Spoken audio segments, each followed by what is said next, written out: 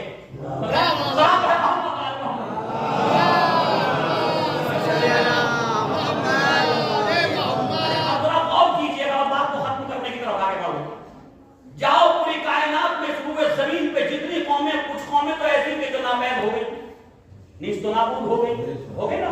قوم سمود، قوم عاد کہاں ہیں آپ؟ تو وہ قومیں جو ہیں وہ ختم ہو گئی، ناپید ہو گئی. اچھا ان پہ کوئی ظلم بھی نہیں ہوا، انہوں نے ظلم کیا لوگوں پر. ہمیں تاریخ نہیں بتاتی کہ ان پہ کوئی ظلم ہوا، انہوں نے ظلم کیا. تو ایک بات تو یہ سمجھ میں آتی کہ جو ظالم ہوتا ہے اس کی نسلیں آہستہ آہستہ ناپید ہو جاتی. لہذا اگر زہرا کے چاہنے والے ہو، اہل بیت کے ماننے والے ہو تو ظلم سے اپنے آپ کو بچا کے رکھیں.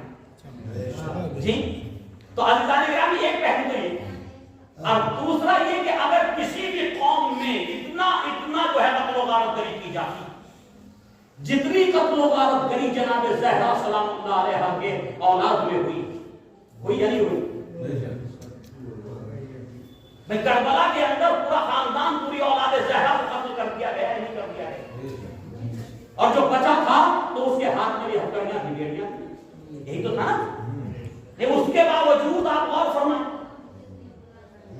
کہ اگر کسی قوم میں اس طرح سے تلواریں چلتی، کسی قوم کو اس طرح قید خانوں میں رکھا جاتا، کسی قوم کے خون سے اس طرح گارے بنائے جاتے تو شاید وہ زیادہ نہیں 50 سال کے اندر وہ قوم مٹ جاتی، وہ ختم ہو جاتی. لیکن یہ قوم ہے 1400 سال سے اس قوم کا خون بہایا جا رہا ہے، 1400 سال سے یہ دشمنوں میں گھری ہوئی ہے. انہیں ہر 10 سال کے بعد کوئی نہ کوئی ظالم آتا ہے اور آنے کے بعد رافضی کہہ کے، کافر کہہ کے، مشرک کہہ کے دنیا کے مختلف گوشوں میں قتل کرنا شروع کر دیتے ہیں. اس کے باوجود یہ قوم ہے، یہ اولاد زہرا ہے کہ جتنی قتل کر رہے ہیں اتنی ہی بڑھتی چلی جا رہی ہے.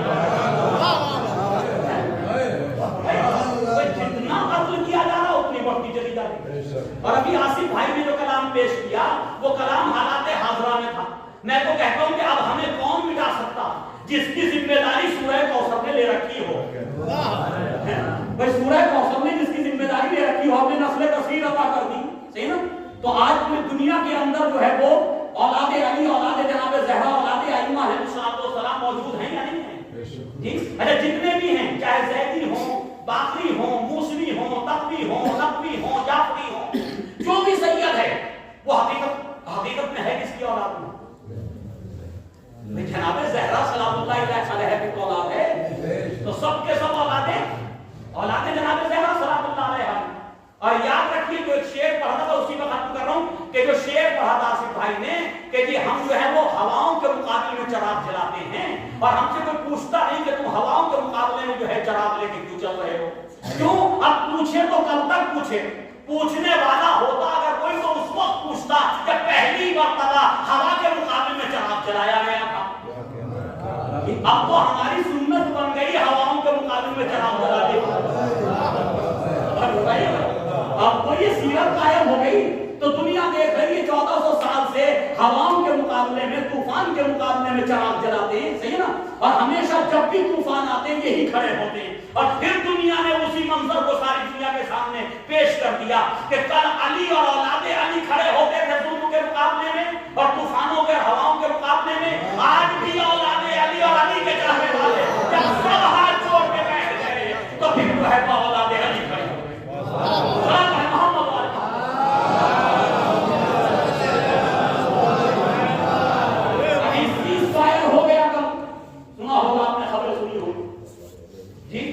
سیز فائر کی خبریں آ گئی کہ ہم سیز فائر کر رہے ہیں, چلو اچھی بات ہوگی. اب جو میڈیا نے تبصرہ کیا وہ بڑا عجیب ہے. ہندوستان کی میڈیا نے تبصرہ کیا آج شیعوں پر حملہ کر دیا ہے لکھوں میں, وہ کوئی غلط مسئلہ. میں کہہ رہا ہوں کہ اور جو تبصرہ ہوا سیز فائر کا وہ بڑا عجیب ہے. اور یہاں کا میڈیا بھی کر رہا کہ بھائی اسرائیل تو یہ کہتے داخل ہوا تھا لبنان میں کہ ہم حزب اللہ کو مٹا دیں گے, حزب اللہ کو ختم کر دیں گے.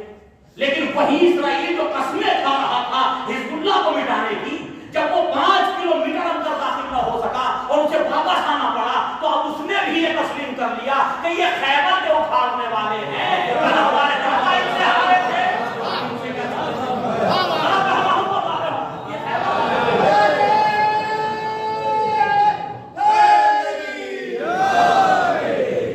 تو میڈیا کہہ رہا کہ اسرائیل سے حزب اللہ نے اس کی شکست پہ سگنیچر کرانی کہ مانو کہ تم ہار گئے, تسلیم کرو کہ تم ہار گئے. جی تو آپ نے سب کو یہی سمجھا ہوگا کہ جب چاہیں ہم مٹا دیں گے, ہم فنا کر دیں گے. ارے جنہیں مٹا دو گے ان کی ضمانت نہیں ہے کسی کے پاس. جنہیں مٹانے کی باتیں کرتے ہو ان کی کوئی ضمانت نہیں ہے, کسی کے پاس کوئی ضمانت نہیں ہے. لیکن ہماری طرف یہ مٹانے والی آوازیں نہ اٹھاؤ جو کہ ہمارے پاس قرآن کی ضمانت ہے. ہمارے پاس قرآن کی ضمانت ہے سورہ کوثر کی شکل میں, کہ انہیں کوئی نہیں مٹا سکتا. اور اگر کوئی مٹا سکتا تھا تو ایک دن آیا تھا مٹانے کا, مٹا دیتے ہمیں. ایک دن تو آیا تھا مٹانے کا, خدا نے موقع دیا تھا. پوری نسل رسول کو جمع کر دیا ایک میدان کے اندر اور ادھر تمام شیطانوں کی نسلوں سے کہا کہ جاؤ اور جا کر کے تم تک ابتر نہ کر سکے, تمہارے آبا و اجداد نبی کو ابتر نہ بنا سکے. لوگ دو ہی نسلوں کے حصے ہیں, یا حسن کی نسل ہے یا حسین کی نسل ہے, ساری موجود ہے کربلا کے میدان میں. تم چاروں طرف سے گھیر کے اب نبی کو ابتر بنا دو. چیلنج ہے یا نہیں ہے؟ کربلا چیلنج ہے, لو اب ابتر بنا دو. لیکن خدا بند عالم میں 2 حصے تھے نسل رسول کے, نسل زہرا کے, ایک حسن کے ذریعے ایک حسین کے ذریعے. حسن کی نسل کو بھی کربلا میں بچا لیا, حسین کی نسل کو بھی کربلا میں بچا لیا. دونوں نسلیں کربلا میں بچ گئی. حسن مسنہ وہاں سے نکلے زخمی ہو کر کے, ان کی نسل چلی, وہ تباہ تباہی کہلائی. صحیح نا, ایران کے اندر جتنے بھی تباہ تباہی ہیں کس کی نسل سے؟ جناب حسن مسنہ کی نسل سے. اور جتنے بھی زیدی, جعفری, باقری, تقوی, نقوی, صحیح جتنے ہیں یہ کہاں سے؟ امام زین العابدین علیہ السلام کی نسل سے. بھائی امام زین العابدین بھی کربلا میں تھے اور حسن مسنہ بھی کربلا میں تھے. تو سوال یہ ہے کہ یزیدی فوج نہ حسن کی نسل کو ختم کر سکی نہ حسین کی نسل کو ختم کر سکی. تو سوال یہ ہے کہ جب سارے مارے گئے, سب قتل کر دیے, تو یہ کیوں بچے, یہ 2 کیوں بچے؟ کیا انہیں نہیں پتا تھا نسل حسن میں حسن مسنہ ہیں, ان کے بیٹے ہیں؟ کیا وہ نہیں جانتے تھے حسین کا بیٹا سید سجاد ہے؟ لیکن عزیزوں انہوں نے نہیں بچایا. بچانے والا وہ تھا کہ جس نے قرآن میں کہہ دیا تھا